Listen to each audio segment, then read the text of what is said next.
Piliin mo ang Pilipinas. 15K ang sahod. Pero malaking kantas. Piliin mo ang Pilipinas. Bukuha ka ng valid ID. Hahanapan ka ng 2 valid ID. Piliin mo ang Pilipinas. First job mo. Hahanapan ka ng 3 years work experience. Piliin mo ang Pilipinas.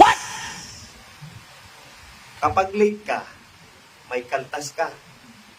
At kapag OT ka, thank you na lang.